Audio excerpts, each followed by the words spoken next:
നമസ്കാരം, ഞാൻ doctor Riya S H. നമുക്കിവിടെ സംസാരിക്കുന്നത് കിഡ്നി ഫെയിലുവർ ആകുന്നതിൻ്റെ ലക്ഷണങ്ങളെക്കുറിച്ചാണ്.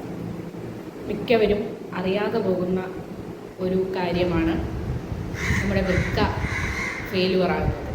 ആരും ശ്രദ്ധിക്കത്തില്ല, അല്ലെങ്കിൽ അത് അറിവില്ലായ്മ കൊണ്ടോ മറ്റോ നമ്മൾ തള്ളിക്കളയും.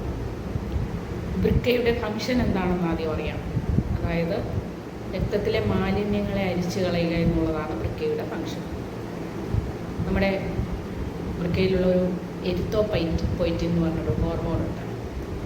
അതാണ് RBC എന്ന RBC പ്രൊഡ്യൂസ് ചെയ്യുന്നത്. ഈ വൃക്കയ്ക്ക് തകരാറ് സംഭവിക്കുമ്പോഴേ എരിത്തോപൊയ്റ്റിൻ ഉൽപ്പാദിപ്പിക്കപ്പെടില്ല. തൽഫലമായി RBCയുടെ പ്രൊഡക്ഷൻ കുറയുന്നു. അത് വിളർച്ചയിലേക്ക് വഴിവെക്കുന്നു, അല്ലെങ്കിൽ അനീമിക്കാകുന്നു ആൾ. പിന്നെ ഉറക്കക്കറവ് അനുഭവപ്പെടാം, അവർക്ക് വിശപ്പില്ലായ്മ അനുഭവപ്പെടാം. അത് വൃക്കയുടെ കംപ്ലൈൻറ്റ്, അതായത് കരളിൽ കൂടി വ്യാപിക്കുമ്പോഴാണ് ഉറക്കക്കറവ്, വിശപ്പില്ലായ്മ അനുഭവപ്പെടുന്നത്. ശ്വാസത്തിൽ ഒരു അമോണിയയുടെ സ്മെല്ല് വരും.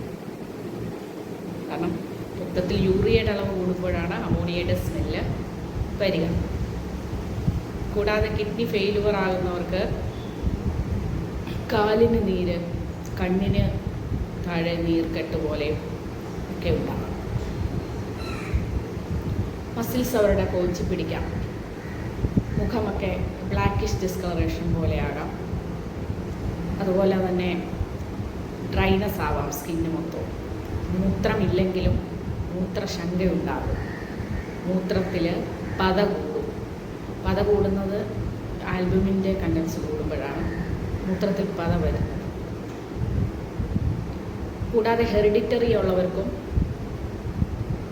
അതായത് പാരമ്പര്യമായിട്ട് കിഡ്നി പ്രോബ്ലംസ് ഉള്ള ഇത് ഉണ്ടെങ്കിൽ അങ്ങനെയും ഉണ്ടാകാം.